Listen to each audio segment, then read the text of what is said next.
Hello student, मैं सनी आप सभी का कुमार क्लासेस के ऑनलाइन पोर्टल पे स्वागत करता हूँ। इम्पॉर्टेंट सेशन है, आप लोग के सावन के माह की हार्दिक शुभकामनाएं। ठीक है, और इसी सिलसिले में कल क्लास नहीं हो पाई। ठीक है, मतलब इधर उधर जाना पड़ गया। सही है ना। तो आज से सेशन कंटिन्यू रखते हैं और जो सेशन चल रहा है रिवीजन वही चलेगा।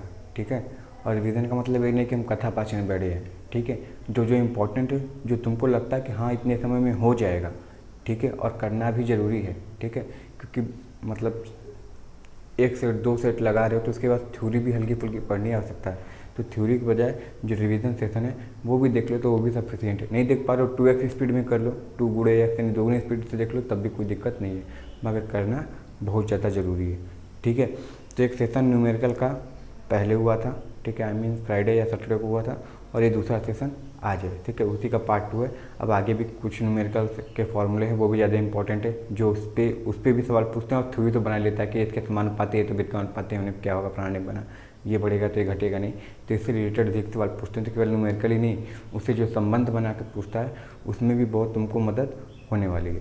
ठीक है, तो इसी सिलसिले में आज का सेशन स्टार्ट करेंगे, मगर उससे पहले अगर चैनल पर नए हो, ठीक है, तो सब्सक्राइब जरूर कर लेना और सेशन को लाइक कर देना और शेयर अपने दोस्तों में, ग्रुपों में ज़रूर कर देना, क्योंकि बहुत ज़्यादा इंपॉर्टेंट। ठीक है, वैसे तुम लोग के लिए बहुत मुश्किल होगा, समझ रहे हैं कि तुम लोग के लिए कंपटीशन बढ़ जाएगा। ठीक है, मगर ऐसा नहीं होता है जी, कोई पढ़ता नहीं है। सही है ना, कोई भी पढ़ता नहीं है कुछ को छोड़ा के।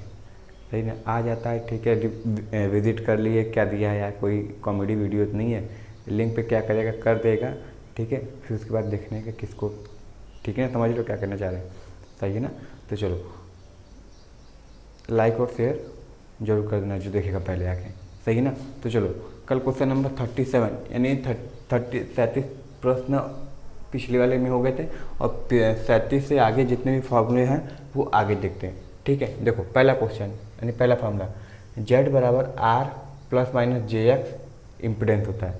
ठीक है, सिंपल भाषा में जो Z होता है, जो इम्पिडेंस होता है R प्लस माइनस JX है। एक Z बराबर बताए थे क्या, रूट में R square plus XL minus XC या XC माइनस XL, जो बड़ा होगा वो करके R स्क्वायर बताते हैं। ठीक है, तो उस सेंस में तो समझ गए न्यूमेरिकल के लिए, मगर ये जो क्या होता है रिलेशन के लिए ज़्यादा इंपॉर्टेंट बन जाता है, रिलेशन के लिए। ठीक है, जे क्या है हमारी इमेजिनरी है, क्योंकि हमको पता है एक्स क्या होती है, 90 डिग्री होती है। तो जब तुम 12th में 11th में क्रॉस प्रोडक्ट डॉट प्रोडक्ट पढ़े होंगे तो उसमें तुमको आसानी से समझाया गया होगा कि कौन क्या चीज़ है।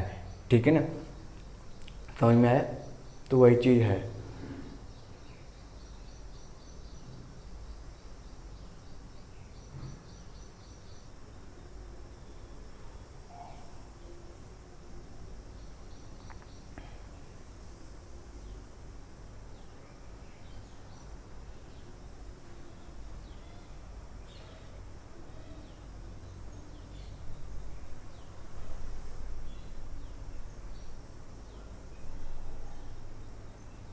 समझ में, तो इसको याद रखना है।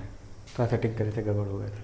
सही ना, तो देखो ऐसे पूछता है कि अगर बताओ ये जेक्स क्या होता है, तो क्या होता है, हमारी क्या होती हैं, जिसको क्या बोलते हैं, रिएक्टिव कंपोनेंट होती हैं। क्या होती है, रिएक्टिव कंपोनेंट होती है। रिएक्टिव यानी जो क्या होता है, रिएक्टिव पावर का क्षय कराती है, रिएक्टिव कंपोनेंट। यहाँ पे एक्सएल भी हो सकता है, एक्सी भी हो सकता है, एक्सएल माइनस एक्सी भी हो सकता है। ठीक है, तो देखो जब ये प्लस लगा होता है तो इसमें एक ऐसा क्वेश्चन दे देगा, बोलेगा बताओ इसमें प्लस का मतलब क्या होता है। प्लस मतलब ये होता है कि लैगिंग पावर फैक्टर है। प्लस का मतलब लैगिंग पावर फैक्टर है, और ये किसके लिए हो जाता है, फिर ये तुम्हारा हो जाता है इंडक्टिव के लिए। ठीक है, किसके लिए हो जाता है, इंडक्टिव के लिए। और जब माइनस है तो लीडिंग पावर फैक्टर, और ये किसके लिए हो जाता है, कैपेसिटिव लोड के लिए।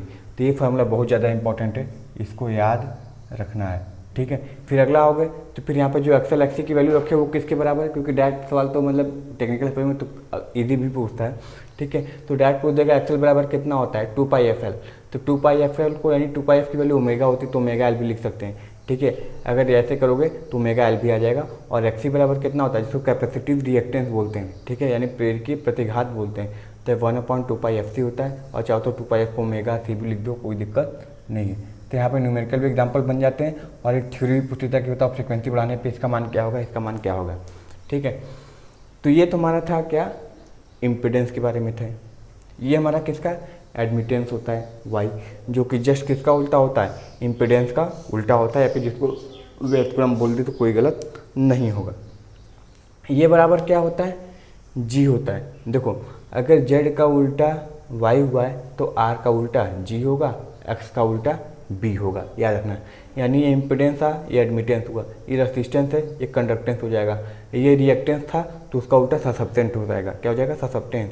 ठीक है, और देखो इम्पिडेंस का उल्टा ओम है तो एडमिटेंस यानी, जो को हिंदी नहीं आ रहा है, एडमिटेंस का उल्टा क्या हो जाएगा, ऐसे उल्टा ओम दिखा सकते हो, महू दिखा सकते हो या साइमन, कुछ भी लिखो, कोई गलती वाली बात नहीं होगी। और इसका ये फार्मूला बहुत ज़्यादा इंपॉर्टेंट बन जाता है। ठीक है, बहुत ज़्यादा इंपॉर्टेंट फार्मूला ये बन जाता है। ठीक है, अब देखो यहाँ पे अगर यहाँ पे प्लस है तो जैसे यहाँ पे प्लस होने पे क्या हो रहा है, लैगिंग हो रहा है, तो ये प्लस माइनस का चक्कर भी उल्टा हो जाएगा, क्योंकि इसमें सारी कहानी उल्टी हुई जा रही है। तो अगर यहाँ पे प्लस लैगिंग था तो यहाँ पे प्लस क्या हो जाएगा, लीडिंग हो जाएगा, और यहाँ पे प्लस अगर माइनस लीडिंग था तो यहाँ पे माइनस क्या हो जाएगा, लैगिंग हो जाएगा। ये चीज़ याद रखनी, बहुत ज़्यादा पूछा जाता है। ठीक है, अच्छा ये जो कंडक्टेंस है जी की वैल्यू कैसे निकलती है, तो जी बराबर कितना हो जाएगा, R/Z², इसको याद रखना है। और अगर बी निकालते हो तो बी बराबर कितना हो जाएगा, X/Z², इसको याद रखना है, कभी भूलना मत। इस पर सवाल नहीं, डायरेक्ट फार्मूला आता है। ठीक है, रिलेशन बनाने को, तो रिलेशन ऐसे बनेगा, सही है ना। फिर आगे आगे तो क्या हो जाएगा, P बराबर VI cos phi, ये तो ट्रू पावर होता है, कोई दिक्कत नहीं है, इस पर न्यूमेरिकल आएंगे। Q बराबर VI sin phi, VAR unit बहुत ज़्यादा इंपॉर्टेंट है। VAR कभी कभी KVR भी MVR लिखा होता है, किलो मिली, तो उसका परिमाण दिखाने के लिए ना यूनिट क्या होती है, VAR ही होता है। यस बराबर क्या होता है, VI होता है, वोल्ट एम्बियर। कहीं तुम KVA पढ़ोगे एम्बियर, फिर वही बोलने के किलो या मेगा या पिको भी लिखें, वो हमेशा क्या होता है, बस परिमाण को बढ़ाने या घटाने के लिए होता है, असल यूनिट वोल्ट एम्पियर ही होती है। ठीक है, ये चीज़ याद रखना है। अच्छा, सीरीज RL सर्किट की बात करें, ठीक है, RC सर्किट है, सीरीज RC सर्किट, ध्यान समझो, सीरीज RC सर्किट की बात करें तो क्या फार्मूला होता है, अगर सीरीज RC सर्किट में अगर तुम Z निकालना चाहो तो Z बराबर R² + XC² तुमको करोगे तो तुमको Z की वैल्यू यानी प्रतिबाधा की वैल्यू मिलेगी, जिसकी यूनिट क्या होती है, ओम होती है। क्या होती है, ओम होती है। ठीक है, चलो फिर आते हैं नीचे, पावर फैक्टर क्या होता है, तो पावर फैक्टर बराबर क्या होता है, कॉस, ध्यान से समझो, पढ़ो बहुत लोग बताएं मगर कुछ अलग तरीका बता रहे हैं। कॉस कभी कभी ऐसे भी लिखा सकता है, कॉस tan इनवर्स XC/R। ठीक है, अभी सर जी यहाँ पे tan क्यों लगा दी, ये tan क्यों आ गया। ठीक है, तब तुमको बताए थे पहले कि tan जो होता है कुछ नहीं होता है, कलांतर होता है। फेज एंगल दिखाना होता है तो tan से दिखाते हैं, फेज एंगल दिखाना होता है तो tan से दिखाते हैं। तो देखो हम क्या बताए थे, यहाँ पे देखो थोड़ा सा रिवाइज करा देते हैं। तो बताए थे tan phi बराबर कितना हो जाएगा, XC/R। XC/R की जो वैल्यू आएगी वही अगर tan phi की वैल्यू आएगी तो यहाँ तो तुम phi की वैल्यू निकालोगे, यानी एंगल की वैल्यू निकालोगे, और एंगल की जो वैल्यू निकलेगी वही तो क्या होता है कि फेज एंगल का, यानी कलांतर का अगर तुम कॉस कर देते हो, कोसाइन कर देते हो, तो तुम्हारा पावर फैक्टर निकल के चला आता है।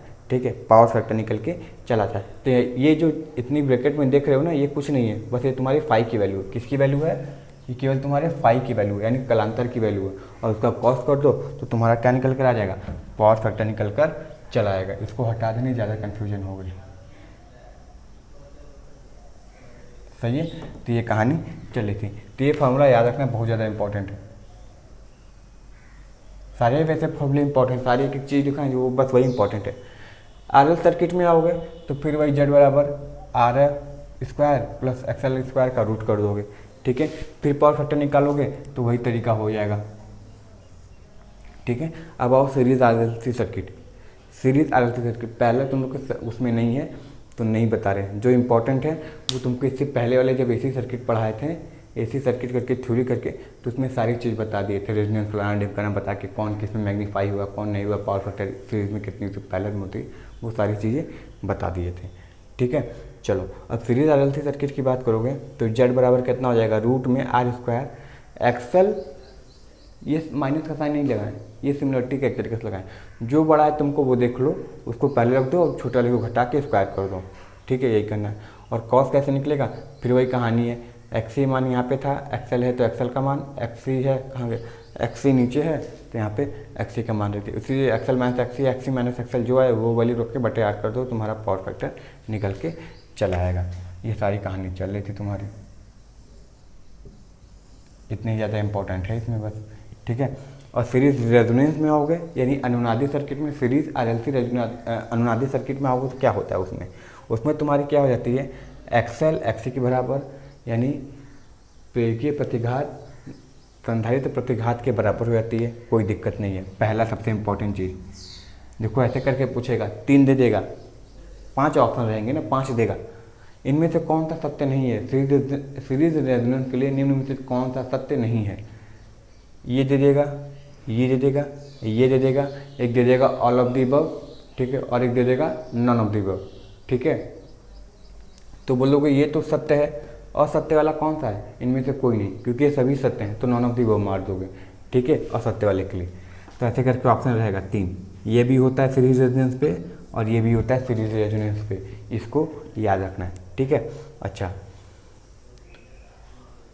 रेजोनेंस पे एंगुलर फ्रिक्वेंसी की बात करेगा तो क्या होगा, एंगुलर फ्रिक्वेंसी यानी रेडियन पर सेकेंड, एंगुलर फ्रिक्वेंसी यानी रेडियन किसकी यूनिट होती है, कहोगे सर जी एंगल की होती है, ठीक है। तो बोलोगे 1 सेकेंड में कितना एंगल यानी कितना कोण चला है, वो क्या कहलाती है, एंगुलर फ्रिक्वेंसी। तो ओमेगा नॉट बराबर कितना हो जाएगा, 1/√LC। ये बहुत ज़्यादा इंपॉर्टेंट है, सारे फार्मूले इंपॉर्टेंट है, मगर जो जो इंपॉर्टेंट है वो बोल दे रहे। ओमेगा नॉट बराबर ये √LC, ठीक है। और इसकी महत्व तो तुम समझ रहे हो, F0 यानी रेजोनेंस फ्रिक्वेंसी बराबर 1/2πfc होता है, 2π√LC होता है, ठीक है। रेजोनेंस फ्रिक्वेंसी बराबर 1/2π√LC। हर्ज को साइकिल पर सेकेंड करो, मगर इसमें हर्ज नहीं लिख सकते, इसमें क्या लिखना पड़ेगा, रेडियन पर सेकेंड ही लिखना पड़ेगा तुमको, ठीक है। चलो नीचे आते हैं, quality factor Q। Quality factor तुमको एक चीज़ बताते, पूछेगा डायरेक्ट कि बताओ क्वालिटी फैक्टर क्या दिखाता है, क्वालिटी फैक्टर से तुम क्या ज्ञात कर सकते हो, ठीक है। तो जब रेजोनेंस कर पढ़ाए तो उसमें बैंडविड्थ बताए थे, तो उसमें बताए थे बैंडविड्थ ज़्यादा होने से क्या खतरा है, कम होने से क्या खतरा है, मतलब क्या लाभ से क्या हानि से, खतरा तो किसी चीज़ का नहीं है, ठीक है। हाई टेंशन के तार पर भी चढ़ जाओ, प्योर इंसुलेशन से तो कोई खतरा नहीं है, ठीक है, बस उससे बचे प्रकोप से बचे रहना है, सही है ना। तो क्वालिटी फैक्टर ये बताए थे कि जो रेजोनेंस कर्व बनाए थे उसकी शार्पनेस कितनी है, ठीक है, तीक्ष्णता कितनी है, मतलब कोई मोटा बन रहा था, कोई पतला बन रहा था, तो जो जितना पतला होगा, जो जितना शार्प होगा, उसकी जो ऊपर वाले पॉइंट जो ये ऐसे बनाते हैं ना, ऐसे करके ऐसे खींचते हैं, ठीक है, करंट के बीच में और किसके बीच में, सॉरी फ्रिक्वेंसी बैंडविड्थ के बीच में खींचते हैं, और किसके बीच में, करंट के बीच में खींच रहे थे। तो वो कितना शार्प बन रहा है, कितना नुकीला बन रहा है, वही देखा था क्वालिटी फैक्टर। जो नुकीला ज़्यादा होगा उसका क्वालिटी फैक्टर अधिक हो जाएगा, ठीक है। तो यही कहानी है। तो क्वालिटी फैक्टर बराबर कितना है, 1/r√LC, ठीक है, 1/r√L/C है, कोई दिक्कत नहीं। अगर ये पैरेलल में है तो वहाँ पे लिखवा दिए थे कंपेरिजन करके, R√C/L हो जाता है, जस्ट इसका उल्टा हो जाएगा, ठीक है। देखो क्वालिटी फैक्टर को और चीज़ों किस चीज़ों जानते हैं जिसमें न्यूमेरिकल पूछ सकता है, तो Q बराबर ω0L/R या फिर resonance frequency upon bandwidth. ΔW क्या है हमारा, बैंडविड्थ है, इसको याद रखना है। रेजोनेंस फ्रिक्वेंसी क्या है हमारा, बैंडविड्थ है, ठीक है, रेजोनेंस फ्रिक्वेंसी बैंडविड्थ है, कोई दिक्कत है। चलो इसको याद रखना है, क्वालिटी फैक्टर, सही है। आगे देखो, अब देखो जब स्टार कनेक्टर की बात करते हैं, स्टार डेल्टा रेसिस्टर जोड़ना घटाना बता दिए, ठीक है, फार्मूले में उसका कोई लोड नहीं है, सही है ना। अब देखो स्टार कनेक्शन क्या होता है, स्टार कनेक्शन वैसे तो 3 फेज सप्लाई में ही स्टार कनेक्शन या डेल्टा कनेक्शन यूज़ करते हैं, सही है। ट्रांसफार्मर बताए होंगे तो उसमें बताएंगे स्टार का फ़ायदे क्या है, डेल्टा के फ़ायदे क्या है, ठीक है। स्टार कनेक्शन में न्यूट्रल पॉइंट मिल जाता है, डेल्टा में नहीं मिलता है। इसमें किसी में स्टार प्रयोग करने से क्या होता है, हार्मोनिक्स आती है, जिसके लिए टर्शरी बाइंडिंग प्रयोग करते हैं, किसी में नहीं करते हैं, तो वो बात की बात है, अलग से सेशन लेंगे थ्योरी का तो उसमें बताएंगे, ठीक है। तो स्टार कनेक्शन में क्या होता है, पहला इंपॉर्टेंट चीज़ पूछता है, फार्मूला भी आएगा, यानी न्यूमेरिकल भी पूछेगा और डायरेक्ट फार्मूला पे। तो हमको पता है कि IL बराबर IPH यानी लाइन करंट फेज करंट के बराबर होता है। लाइन करंट क्या होता है तुमको पता होगा, 2 फेजों के बीच की करंट लाइन करंट कहलाती है।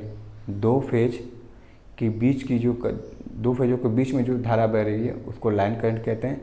और एक लाइन और एक फेज के बीच में एक लाइन और न्यूट्रल के बीच में जो करंट बहती है उसको क्या बोलते हैं,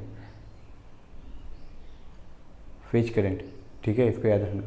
2 लाइनों के बीच में बहने वाली धारा लाइन करंट और एक लाइन और एक न्यूट्रल के बीच में बहने वाली धारा क्या कहलाती है, फेज करंट कहलाती है, इसको याद रखना। तो IL बराबर IPH हो जाता है, मगर वोल्टेज क्या होती है, VL बराबर √3 VPH हो जाती है,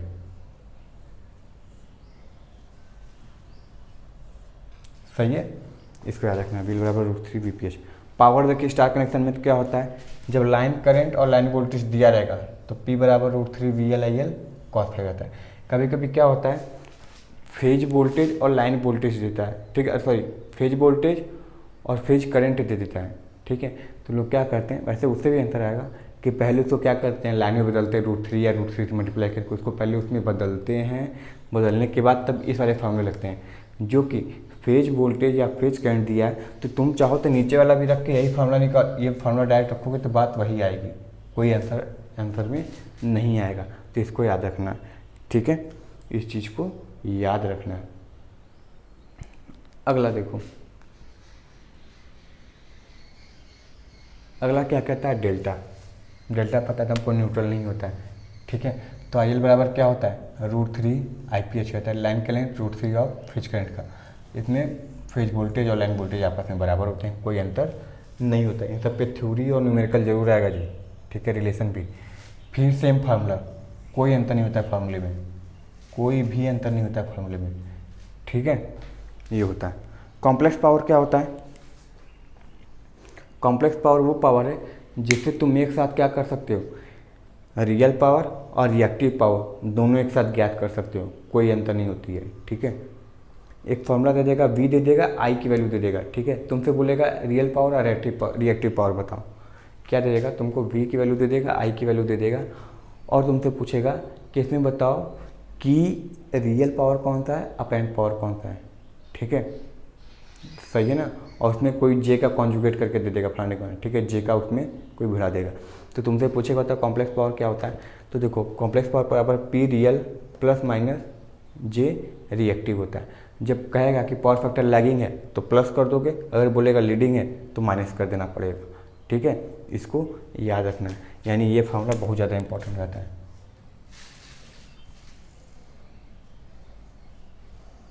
ठीक है। और कभी कभी पूछता है कि कॉम्प्लेक्स पावर ज्ञात करने के लिए किसका कॉन्जुगेट करते हो, वोल्टेज का करते हो कि करंट का कॉन्जुगेट करते हो, तो तुम बोलोगे सर किसी और का नहीं करते हैं, करंट का कॉन्जुगेट करते हैं, ठीक है, इसको याद रखना है। और ये तो फेवरेट है, ये तो जानते ही हो जी, ये तो फेवरेट है, इसको कैसे भूल सकते हो, क्या फेवरेट है,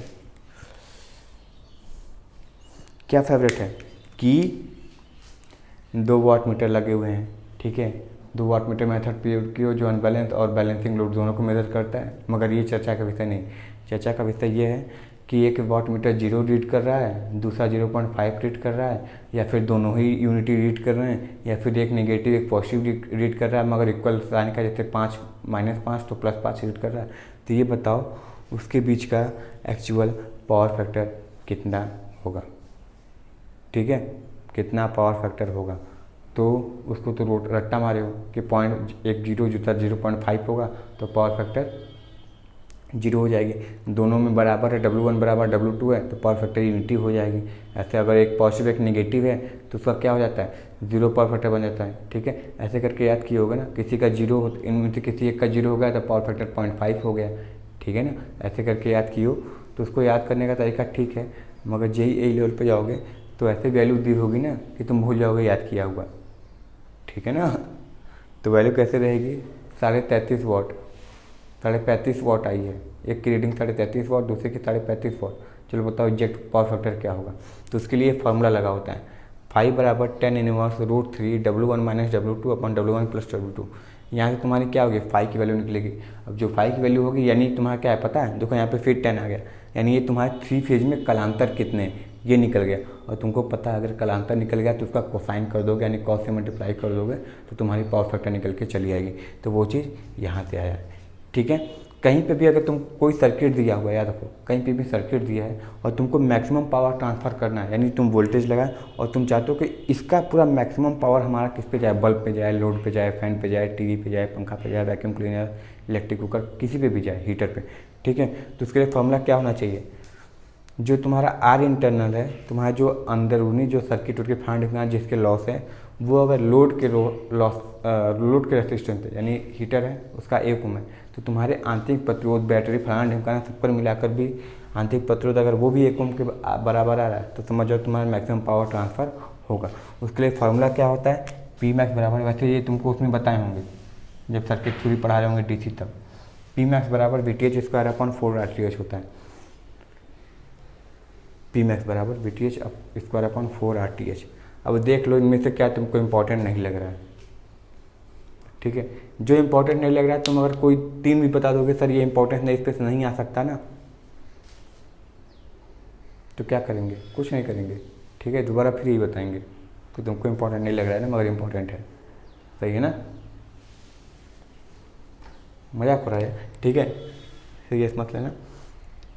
सारे ही इम्पोर्टेंट फार्मूले हैं। और इससे तुमको क्या लगता है, कल का सेशन, पिछला सेशन और इस सेशन में क्या लगता है, न्यूमेरिकल स्पेस नहीं आएंगे, या न्यूमेरिकल नहीं आए तो मान लो रिलेशन नहीं आएगा, एक्सेल बड़ा फलाने क्या होना बड़ा, ठीक है। कुछ लोग थोड़ी बहुत चीज़ें जानते होंगे, 50% 60% जानते हैं, मगर पूरी जानने की ज़रूरत है, ठीक है ना। तो अगर ये पसंद है, फार्मूला पसंद है, ठीक है, फार्मूला लिखने का तरीका पसंद है, फार्मूले का कलर पसंद है, ठीक है, और आज का दिन पसंद है, तो इस सेशन को भी पसंद करना, यानी लाइक कर देना, शेयर कर देना, और चैनल पे नया हो तो सब्सक्राइब जरूर कर लेना, ठीक है। चलो एक स्लाइड खत्म हो गया। कल पिछले वाले वीडियो में 2 स्लाइड पढ़ाए थे, ये तीसरा स्लाइड है और एक चौथा स्लाइड बचा है, लास्ट स्लाइड है, ठीक है। तो उसको देखते हैं, ठीक है, मगर उसको अगले स्लाइड में, ठीक है। चलो ये लास्ट स्लाइड है, ठीक है, इंपॉर्टेंट फार्मूला का, जिसके हम लोग न्यूमेरिकल भी देखें, मतलब न्यूमेरिकल के लिए इंपॉर्टेंट है, सेशन के लिए इंपॉर्टेंट है, सबके लिए इंपॉर्टेंट है, ठीक है ना।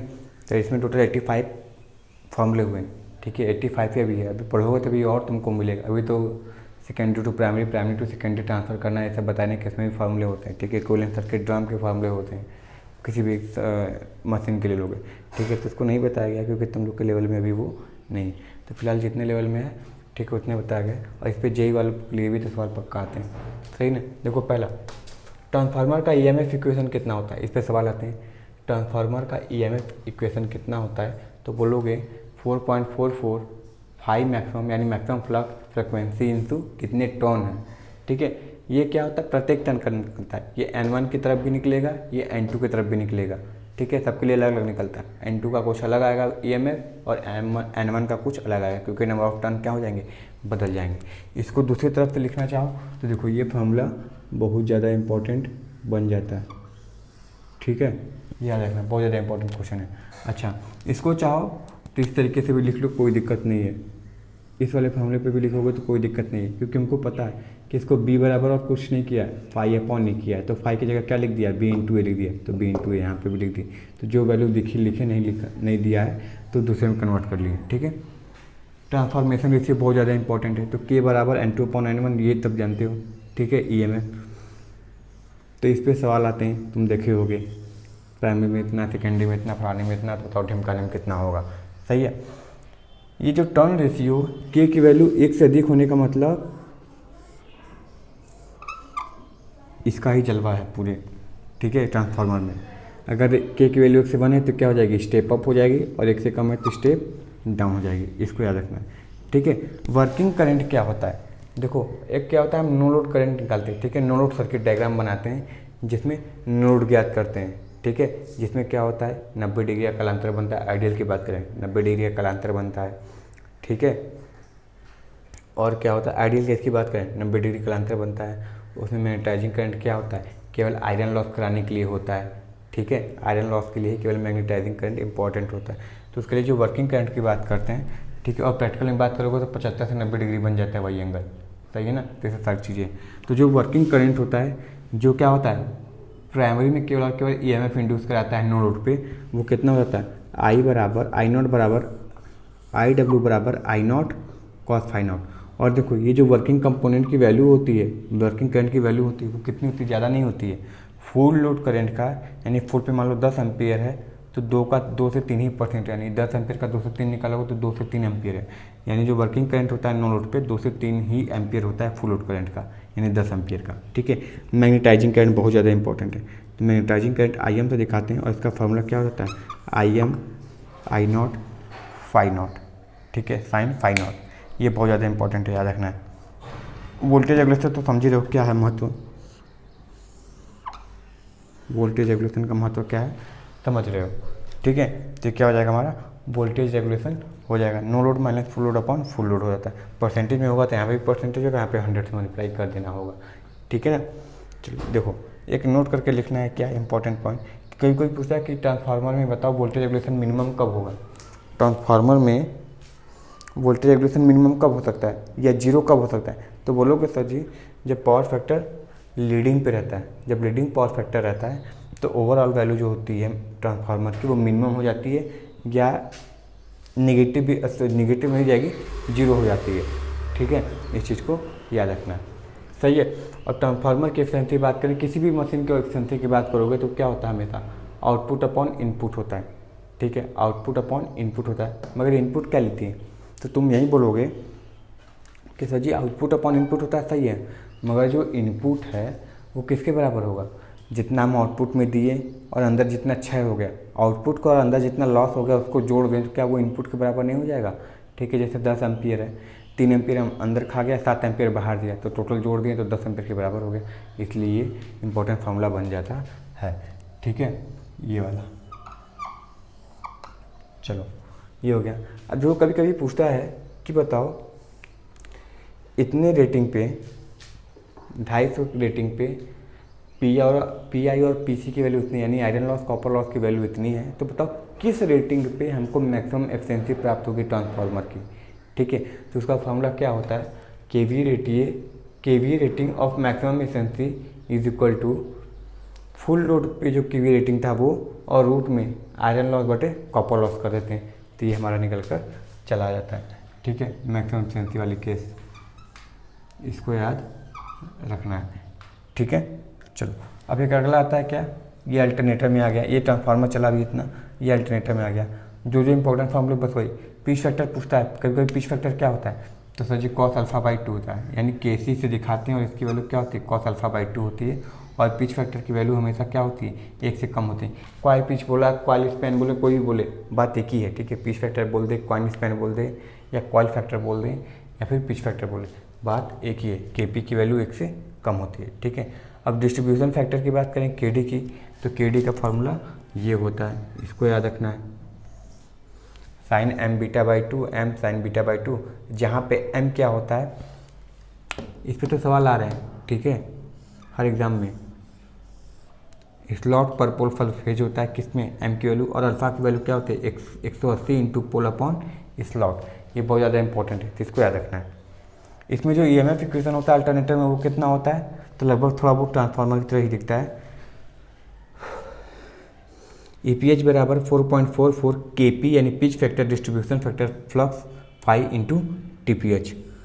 सही है, इसको याद रखना है। फेज की बात हो रही है। अब इलेक्ट्रिकल डिग्री बराबर φm, electric degree mechanical degree का रिलेशन किसको नहीं पता है, और जिसको नहीं पता है मतलब दैनिक स्थिति है, इतना फाई बराबर P/2 φm होता है। ठीक है, इसको याद रखना है। सही है। अब देखो जब जनरेटर में आएंगे तो दो ही तीन फार्मूले एग्जाम्पल है, और तो थ्योरी के बराबर पी है, तो तुम जानते हो, मगर फार्मूले कितने इंपॉर्टेंट है, ये जो इस पे सवाल P5Zn/60 है। अब यहाँ पे लैप है, वेव है, तो जानते हो ए बराबर 2 ए बराबर P फलान करना, वो कर लेना है। ठीक है, P5Zn/60 है। और जो कोई हम इक्वेशन जनरेटर का ये नहीं लिखें कि सन जनरेटर है सीरीज जनरेटर है, जो आइडियल यानी जो स्टैंडर्ड इक्वेशन होता है, जो तुमको पहले किताब में पहले तुमको यही दिखेगा, वो स्टैंडर्ड इक्वेशन क्या होता है, जनरेटेड वोल्टेज बराबर V plus IaRa plus ISE into RSC, यानी जनरेटेड वोल्टेज जो होता है output voltage, armature current, resistance current, series field current और सीरीज फील्ड रेजिस्टेंस, ये आइडियल इक्वेशन है, इस पे देखने को मिलता है। ठीक है, ये कहानी हो गई, समझना है बातों को। चलो अब आते हैं डीसी मोटर में। डीसी मोटर में आगे तो सबसे पहले तुमको इंपॉर्टेंट चीज़ क्या देखने को मिलेगा, टॉर्क और करंट का रिलेशन न मिले, ये टॉर्क और करंट का रिलेशन न दे पढ़ने को मिले, बहुत विचित्र बात हो जाएगी।